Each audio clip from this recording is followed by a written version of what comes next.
बाबा और वसुदेव जी दोनों मिले। नंद बाबा और वसुदेव जी दोनों मित्र हैं। मित्रता किसको कहते हैं? गोस्वामी जी महाराज कहते हैं,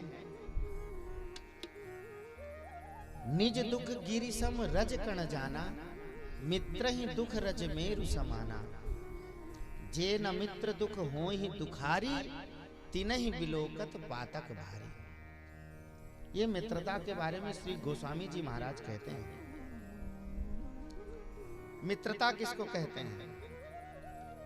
लोग कहते हैं ना कि हमारे ये मित्र है महाराज। कहना सरल है लेकिन निभाना बहुत कठिन है। कहे तो सब लोग दे देते हैं महाराज जी हमारे फ्रेंड है, हमारे इनसे बहुत पुरानी मित्रता है, बचपन के मित्र हैं। लेकिन मित्रता का तात्पर्यार्थ क्या है? मित्रता किसको कहते हैं? मित्र का अगर छोटा सा भी दुख है ना, तो उसको पहाड़ के समान मान करके और उसके दुख की निवृत्ति के लिए लग जाए।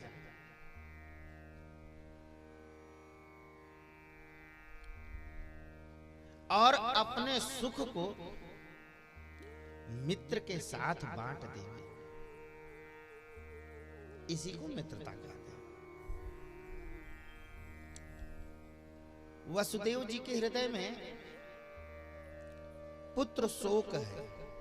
उनके 6 पुत्रों को कंस ने मार दिया। नंद बाबा के हृदय में पुत्र प्राप्ति का आनंद है। लेकिन देखो, नंद बाबा वसुदेव जी के पास जाकर के अपने पुत्र के आनंद को बांट नहीं रहे। नंद बाबा वसुदेव जी के दुख में दुखी हो रहे हैं। वसुदेव, तुम्हारे तो सभी पुत्रों को कंस ने मार दिया, और एक कन्या थी, वह भी आकाश में चली गई। और वसुदेव जी के हृदय में पुत्र शोक है। लेकिन वह क्या कह रहे हैं? अरे नंद, तुम्हारा जो बालक है वो हमारा ही तो है, हमारा अपना ही है। इसको कहते हैं मित्रता। मित्र के प्रसन्नता में प्रसन्न हो जाना और मित्र के दुख में दुखी हो जाना। मित्र, हम सब रहना तो चाहते हैं एक साथ, लेकिन हमारा प्रारब्ध, हमारा कर्म सब अलग अलग है, इसलिए हम चाह कर भी एक साथ नहीं रह पाते हैं। और ऐसा होता भी है, व्यक्ति चाह कर भी साथ में नहीं रह पाता है। क्यों? क्योंकि सबके प्रारब्ध, सबके कर्म, सबके अलग अलग होते हैं। हम चाहते तो हैं कि हम पास में रहें आपके, लेकिन कहाँ रह पाएंगे? क्योंकि सबके प्रारब्ध और सबके कर्म अलग अलग होते हैं, इसलिए कोई साथ में नहीं रह पाता है। अरे सबकी छोड़ो, विवाह हो जाता है, पति पत्नी में कितना प्रेम हो जाता है। यहां तक कि पति पत्नी आपस में मरने जीने की कस्में खाते हैं। साथ जिएंगे, साथ मरेंगे, साथ साथ रहेंगे, 7 जन्मों तक तुम्हारा पीछा नहीं छोड़ेंगे, ऐसा कहते हैं। 7 फेरे भी ले आते हैं इसीलिए कि 7 जन्मों तक हम ही मिलेंगे तुमको। 7 फेरे भी लेते हैं। भगवान को साक्षी मान करके फेरे लेते हैं, अग्नि को साक्षी मान करके फेरे लेते हैं। हम साथ साथ रहेंगे, ऐसा होता है। कभी नहीं छोड़ेंगे साथ। कालांतर में 2 संतानें हुई, 2 बेटे हुए। एक दिल्ली में रह रहा है और एक मुंबई में रह रहा है। आप कहाँ हो? बोले हम तो रिंग नौदिया में हैं आराम से। एक बेटा दिल्ली और एक बेटा मुंबई, और हम 2 पड़े रहे यहाँ आराम से।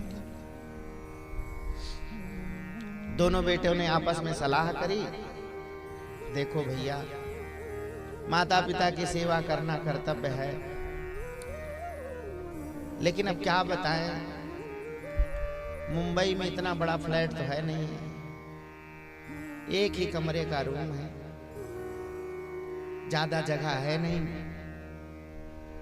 और बच्चे कहाँ सोएंगे, हम कहाँ सोएंगे, ऐसा है, दो को तो नहीं रह सकते हैं, एक एक लोगों को बांट लो, तुम माता जी को रख लो, हम पिताजी को रख लेते हैं, सेवा भी हो जाएगी इस बहाने। ठीक कहा आपने। तो बच्चों ने माता पिता को बांट लिया, एक पिताजी को ले गया और एक माताजी को ले गया। और पहले इन्हीं माता पिता में कितना प्रेम था कि साथ जिएंगे, साथ मरेंगे, साथ साथ रहेंगे, और अब कहाँ रह रहे हैं साथ में, एक मुंबई तो एक दिल्ली में रह रहे हैं। जब उनको साथ की जरूरत पड़ी तब वो दिल्ली मुंबई में है बेचारे, ना तो उनसे कोई पूछने वाला है, ना तो पुत्र पूछता है कि माता तुम कैसी हो, और ना तो बहू पूछती है, और ना ही उनके पास और किसी के पास फुर्सत नहीं है। भाई शहर में रह रहे, कहाँ फुर्सत है उनके पास। बेटा भी अपना काम धंधे में, बहू भी अपनी नौकरी कर रही है, बच्चे पढ़ाई के लिए चले गए बेचारे। ये यहाँ पर बुढ़ा बेचारा दिल्ली में पड़ा है, बुढ़ी बेचारी मुंबई में पड़ी है। जब उनको साथ की जरूरत पड़ी तो दोनों अलग हो गए। यद्यपि कसम भी खाई थी इन्होंने कि साथ जिएंगे, साथ मरेंगे और साथ साथ रहेंगे, हमारा तुम्हारा बहुत प्रेम, हम छोड़ेंगे नहीं, लेकिन देखो प्रारब्ध और कर्म अलग है ना सबका, इसलिए चाह कर भी इनको अलग होना चाहिए। ना चाहते हुए भी इनको आपस में रह नहीं पाए, अलग हो गए। ना चाहते हुए भी अलग होना पड़ता है, क्यों? क्योंकि सबके प्रारब्ध और कर्म सबके अलग है। यही बात वसुदेव जी महाराज कहते हैं कि नंद बाबा, हम चाहते हैं कि हम आपस में रहें, लेकिन हमारे प्रारब्ध और कर्म अलग हैं, कहां रह सकते हैं। वसुदेव जी महाराज ने कहा, नंद तुम गोकुल को छोड़ करके आए हो, मुझे लग रहा है गोकुल में कोई उत्पात होने वाला है, तुम जल्दी जाओ। नंद बाबा मथुरा से गोकुल की ओर चलने लगे। उनको लगा कि वसुदेव जी झूठ नहीं बोलते हैं कभी, तो जरूर हमारे गोकुल में कोई उत्पात होने वाला है। इसलिए अब गोकुल में उत्पात होने वाला है, लेकिन वो कर क्या सकते हैं। तो उन्होंने भगवान की शरण ग्रहण करी और भगवान का नाम लेते हुए और वह गोकुल की ओर चल पड़े। और इधर गोकुल में भगवान की मौसी पहुंच गई। भगवान की मौसी गोकुल में पहुंच गई। हाँ, और भगवान की मौसी कौन है? कौन मौसी है भगवान की? पूतना मौसी। हाँ, ये पूतना मौसी भगवान के पास पहुंच गई, भेष बदल करके गई।